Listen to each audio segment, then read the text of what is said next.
Apple's flagship 2024 iPad Pro is coming in 2 short months, and it's causing a lot of controversy right now because of the very high price tag. Apparently, the 11-inch new model is gonna start at $1,500. Yes, $700 more than the current 11-inch iPad Pro. So in this video, I'm gonna be talking about 3 different things. Number 1 is the features that we're expecting in this new iPad Pro. Number 2 is how Apple could possibly justify a starting price that high. And number 3 is why I think you are going to want to buy one. Starting off with number 1, we already know quite a few features that have been leaked and rumored about this new iPad Pro. The main one is the new displays. First of all, there's gonna be 2 sizes. There's gonna be the 11-inch and the 13-inch, which that one will be just slightly bigger, so I think the bezels on the screen itself are going to be shrunk down just a little bit. But the big upgrade this year is gonna be the actual display technology, where this iPad is gonna be the first one ever to have an OLED display.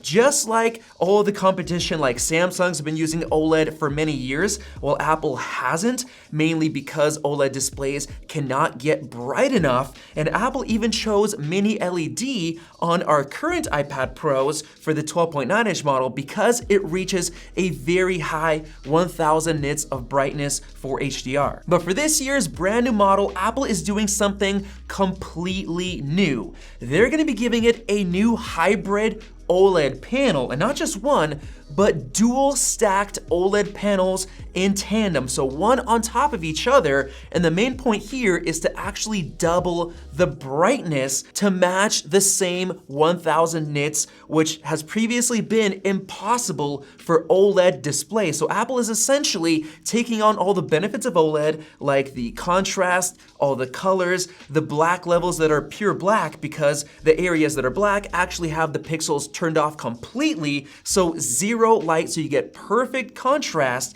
And they're also gonna fix that halo glowing effect that you have on the mini LED display right now on the iPad Pros, where in the dark you can see kind of the glow around the local dimming zones, which is honestly so annoying, especially on my personal MacBook Pro at home, like watching the movie Dune, just tons of weird glow everywhere. That's not gonna happen on this iPad Pro because it's gonna be fixed. And it's also gonna be double the brightness of what you can get with a standard OLED display. So it's essentially gonna be the best tablet display ever made, and that's why it might be more expensive, because that panel is gonna be pretty expensive. Now, on top of that, there were some rumors that we might be getting a landscape-oriented camera like we have on the iPad 10. And the reason they were able to do that is because they don't have the Apple Pencil 2 wireless charging right above that camera. So they're able to fit inside the internals in the bezel that camera setup with all the sensors. Now, the iPad Pro does not have that because of the Apple Pencil charger. So one thing they could do is potentially bring down the cameras a little bit lower into the display with a dynamic island like we have on the current iPhones, and still keep the Apple Pencil charger right above it.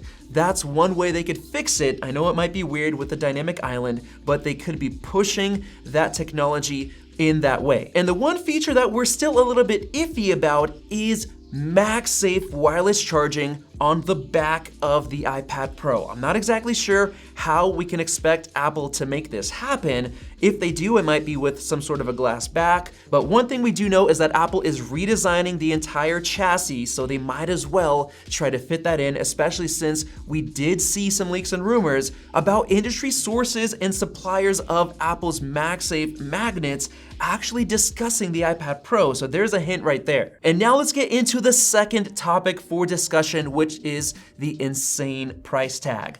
$1,500 for the 11-inch model, $700 more than the current price, and apparently $1,800 for the 13-inch iPad Pro. That is such a massive jump in price, because right now we're actually recommending the lower priced iPads because even $800, even $1,100 is too expensive for a lot of people. So we're recommending, let's say the iPad mini, the iPad 10, maybe even the iPad Air. $800 is a lot of money, and to think that Apple's gonna almost double the price is just insane. So here is what I think Apple is cooking up behind closed doors. What if Apple is actually gonna give us 2 new iPad models, the 11-inch iPad Pro and the 11-inch iPad Ultra? Yes, what if the Ultra model comes with more upgrades at that higher $1,500 price,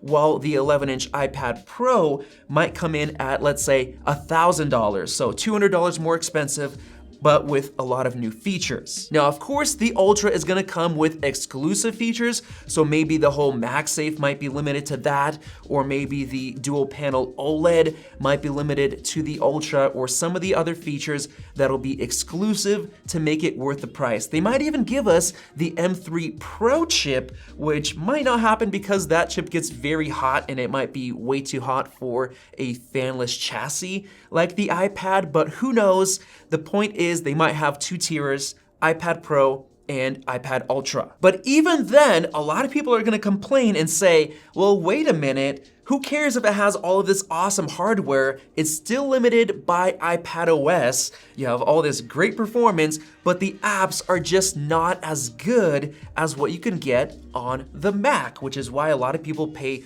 way more money, $3,000, $4,000, $5,000 for MacBook Pros or desktop Macs, because they have so many different apps and software that can take advantage and do professional workflows. Well, that actually brings us into number 3, which is my idea of why you might actually really want to buy this new $1,500 iPad Ultra. What if, for the first time ever, Apple allows you to get the full version of macOS, yes, desktop macOS, for that exclusive iPad Ultra model for the $1,500 price. But wait a minute, that's probably not all you're gonna spend, because I have a feeling that if they give macOS to these high-end iPad Pros, they're likely gonna require the Magic Keyboard, which there are rumors of them making a 2nd generation version that's gonna be even better and look more like a MacBook Pro with actual aluminum on the bottom case, which means they could actually put in a much better trackpad, the Force Touch trackpad like we have on the MacBook Pros.